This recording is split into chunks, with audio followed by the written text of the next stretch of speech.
Hey everyone, it's Mace1370. Today we're going to do an RTA showcase for the new limited hero, Rimuru. Before we get into it though, please make sure to like, subscribe, and hit that notification bell. Also, please see the video description below for a link to my Discord. Okay, so Smilegate has dramatically increased the frequency with which they are releasing busted limited units. It seems like we went through a period where there was very little power creep. Every new 5-star hero that was released was pretty unexciting in terms of, becoming meta and usable in high-end RTA, and more recently it's just been back-to-back OP limited units that completely shake the meta up. Rimuru is no exception. He's really OP. His skill kit, I think, is just completely overloaded with stuff to the point where you kind of like forget that there are certain aspects to it. Like, I forgot for a while that he even defense broke things, and then once you see it, you're like, oh yeah, he also defense breaks the entire team on top of everything else he's been doing, and you realize he's even more OP than you originally thought. The buff steal dynamic is very interesting, and it leads to a ton of very complicated interactions, and you wouldn't always think that it's going to happen the way it does. So you do need to play a lot of games with him before you start to get a grasp of how he interacts with all the different units. I can give you a quick example. I brought Politis into Rimuru thinking I could strip immunity if the enemy used, a non-attack skill, but when Politis does her AoE S2 in response to a non-attack skill, Rimuru counters her, and then if she has immunity, which my Politis does, puts immunity back on everyone after Politis strips it, and then your Politis takes a turn, but it's into a team with immunity again. Just one example, and there's a bunch like that. It's pretty silly. In terms of how to build him, I think you want to build him very similar to Landy. How much damage you put on him and how much speed he has is going to vary a bit based on if you're a standard player or an aggressive player. I built mine like a standard player, so around 200 speed, close to 90k effective hit points, and about the same amount of damage that my Landy has, which is 3300 attack and about 250 crit damage. And I think that if you wanted to use him more aggressively, you could lower his bulk a tad and go up more on damage. From a standard player's perspective, this hits pretty hard. His artifact is Draco Plate. I think this is probably one of his best options, since his kit doesn't have any built-in protection, right? He can't go into stealth. He doesn't have damage reduction baked into his kit anywhere. So having the built-in adamant shield here is really nice, helps him survive, and then the extra damage helps his skill 3 pop off.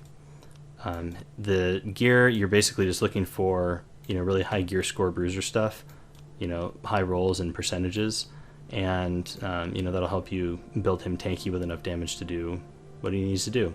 I would say kind of shoot for 200 speed, 250 crit damage, and 3200 attack, and then make him as tanky as possible if you're a standard player. That'd be my recommendation. So we can look at a few games with Rimuru. I think he performs really well. One of the games I do have Mediator Cowwork in, which I would like to do a separate video on. I'm still testing him though, so this may not be the final build, and I haven't formed my final thoughts on him yet. He was buffed recently. This is what I'm testing right now.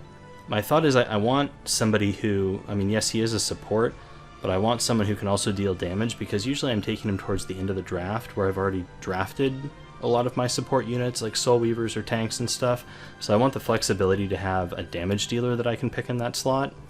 And I'd say his damage is pretty underwhelming even though it was buffed. You'll see I used his skill 2 in one of the matches here, and it doesn't do as much as I thought it might. You can plug these numbers into damage calculator and see. I think against like a 13 or 1400 defense target, this amount of HP and crit damage is going to do about 8,000 damage on his skill 2 here, which kind of feel like it should be more, but I think he is more of a support character, so he's not going to be a dedicated damage dealer. This is on pen set too, by the way. That's 8k with pen set in these numbers. So again, this is not a finalized build for him. I may switch it up and just make him a lot tankier and just forego the damage entirely, and maybe just try to make him zoom, really fast with speed to, strip and give barriers and stuff like that. That may be the way to go. So we're gonna have to see. But let's take a look at those matches and see how Rimuru and Mediator Cowwork perform.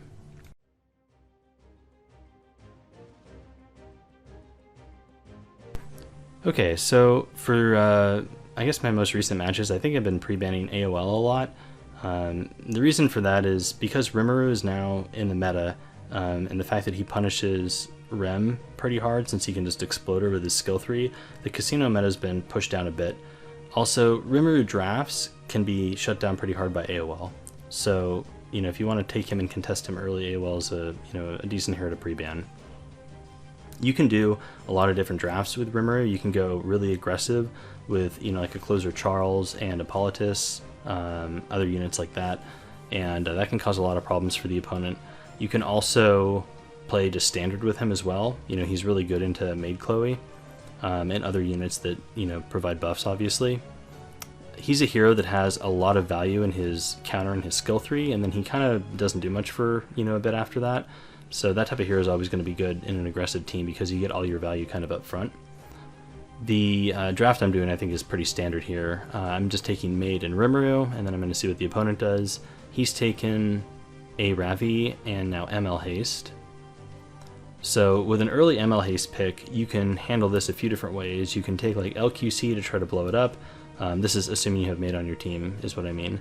You can take LQC to try to blow him up. You can take a unit like Basara by Saria to put him buffable on the enemy team. Angel of Angelica works too for that.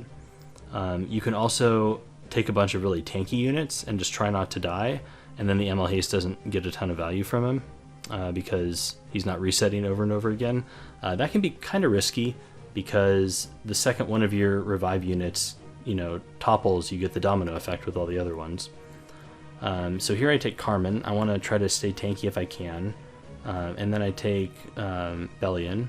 She's super strong into Spectre, so that'll shut her down. Right now I'm kind of playing to ban the ML Haste. I would like to fit in Little Queen Charlotte here into the draft because she's really strong against Aravi and also into ML Haste, but I'm a little afraid of putting myself in a spot where I don't have reach for Stenny. So I can potentially last pick Little Queen Charlotte here as an option. The opponent takes Green Violet, who's pretty good into Bellion since she's constantly AoEing, which gives him a lot of opportunities to counter and CR push himself up, so he gets to take a bunch of turns. And then they last pick Rem, which is really strange because their team is super slow, or at least it looks super slow to me. And typically Maid Chloe's are speed tuned to go before most DPS heroes, so I was a little confused by this pick. At first I thought, oh, maybe he's banning Maid Chloe so the defense break can stick, but then also maybe he's not because he took ML Haste, so that would be kind of weird to take ML Haste and then ban Maid. I think about getting rid of the Ran here because if he bans Maid Chloe, the Ran could be really problematic, but I don't think he's doing that. I don't think he would take ML Haste and then ban Maid, so I ban the Haste, and the opponent bans the Bellion. I last picked Landy there because I wanted to have reach for Stenny in the event that Bellion was banned, and that happened, so I'm glad I picked Landy. And here you can look at the CR bar. Not really sure what this Ran is going to do since my Maid is coming up, and she's just going to cleanse away everything that Ran does. So he attacks into the Maid, triggering Rimuru, who counters into him. He gets an RNL proc, which I don't think is going to matter too much. He uses his skill 2 to put up immunity and attack buff. And then he goes for the skill 3. He does get the defense breaks on a couple units, but again, this doesn't really matter since my team is going to get cleansed here by Maid. I don't want to use my skill 3 yet because I don't think it would do anything. I don't have enough buffs to kill the Aravi or the Violet, and the Ran has skill null, so we're just going to hold the skill 3 on Rimuru here, and we can use it once we start soul burning. My Landy did get a lucky dual attack and then push herself up, so she had a skill 3 there without attack buff, which is kind of a bummer. She also doesn't go into Guiding Light, which is pretty obnoxious, but we have Maid and Carmen here, so Landy has Revive and a ton of mitigation, so she should be able to live this just fine, and she does. This is a Hellcutter on the Aravi, which is really interesting. So I wonder if it's a counter Aravi. I guess actually no, counter Aravi would be horrible on Hellcutter because she'd counter once and then cleanse the Hellcutter stacks off. I don't know what the Hellcutter's for. That seems like a bad artifact choice. in my opinion. So the Violet is gonna skill 2 here, but my Carmen has made my entire team invincible, so I have no worries. And so now we can hopefully just go back into Guiding Light. I think I go for the Violet here because I'm invincible, so might as well try for a counter, and if you know, or try for an attack, and if he counters, it doesn't really matter because I won't take damage. But I don't land the attack, so that's kind of a bummer. Now we can skill 3 Rimuru here. I debate about going on Violet, but I think it's more value if I just go on Aravi. I know the damage will hit. And then Violet's going to get defense broken, so either way I get value on Violet here. So that's a bunch of damage. That's 22,000 damage. Granted, that is with max buffs on my side and then also attack buff, but you can see how much damage that did. And granted, that was with no mitigation here on the field, but yeah, that was 22,000 damage with 3,200 attack and 250 crit damage. I mean, that's pretty nuts.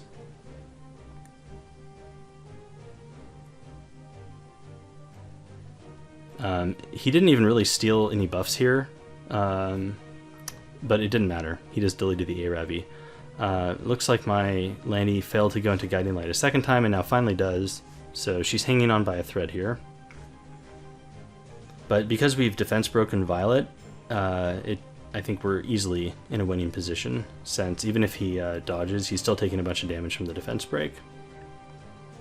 And we finish off Violet, so that's game.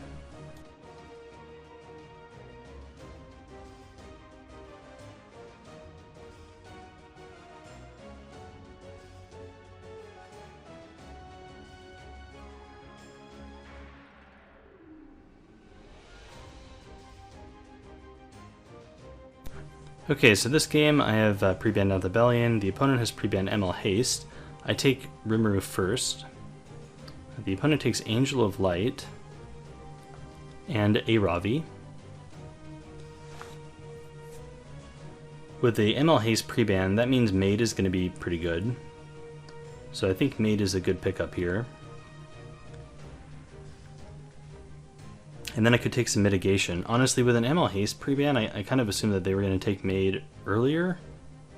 Or maybe Arby or something, I'm not sure. But I feel like they've given me the opportunity to capitalize on their pre-ban. I think Maid is also decent here because the opponent has Angel of Light Angelica. And Maid, if I can get a book on my side, will be able to soul burn and just cleanse away all the debuffs.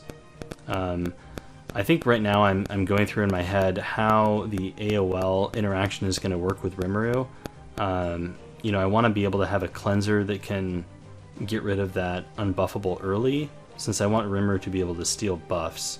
However, because he'll probably CR push himself up if he gets attacked, then he'll turn cycle, you know, and basically have an opportunity to use his skill 3 while he's unbuffable, which means that I'll probably have to hold his skill 3 for at least a turn.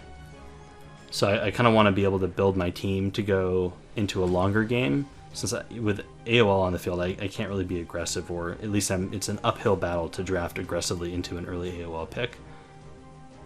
Because she doesn't do any damage, I think you're much better off trying to play a longer game where you have innate sustain from things like Maid and Carmen and you know, things of that nature.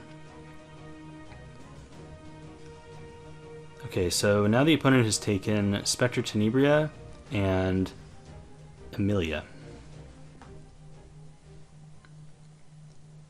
So we could potentially ban out the Spectre if we don't want to draft AoE, but that could put us in a tricky position since they still have one more pick. And if they pick something last that's a big problem, then, you know, that's no good.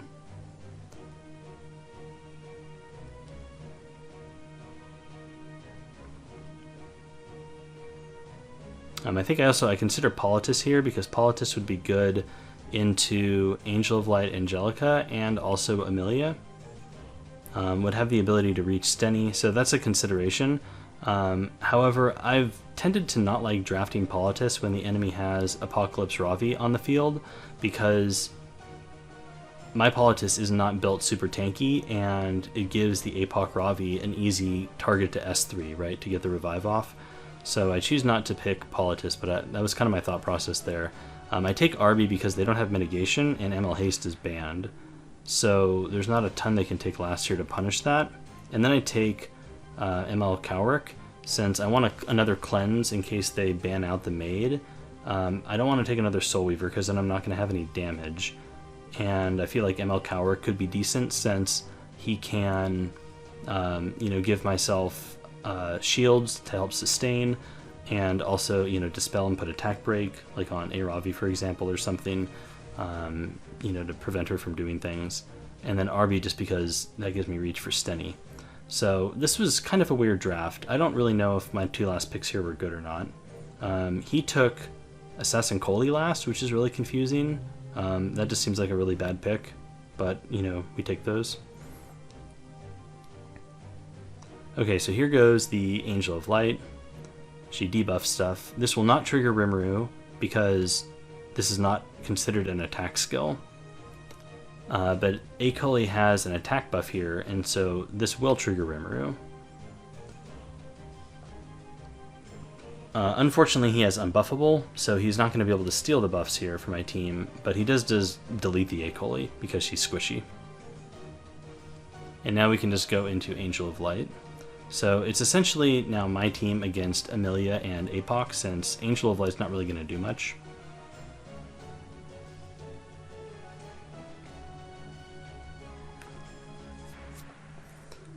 Okay, so Warhorn I think pushes up ML Cowrick. He can skill 3 and cleanse away the team and give everyone attack buff.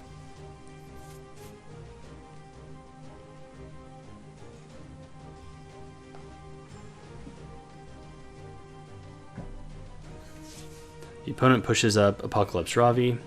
I could skill 3 here on the Maid, but I feel like that kind of wastes my buffs. Since I have immunity and attack on everyone, like I could just hold this for a turn, or potentially 2 and then do it.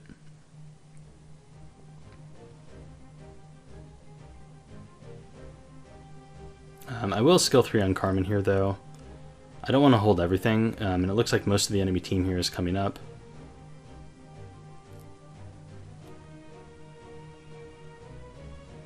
So I wanted to see how much damage this skill 2 would do.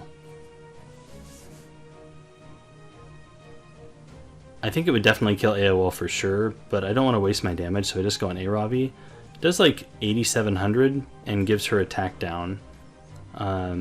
So that's okay.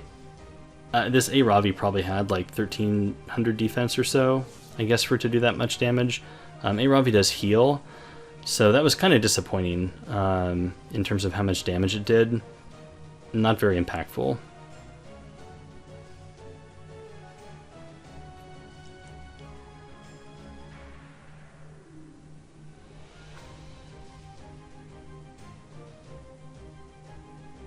I debate about skill 3 with Maid, but I feel like I'm pretty healthy. There's just no point.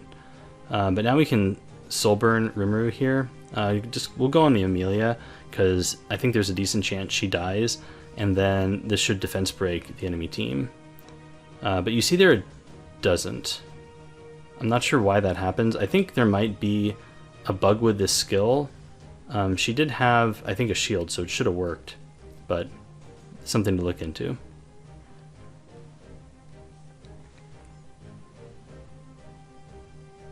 Okay, so that's game.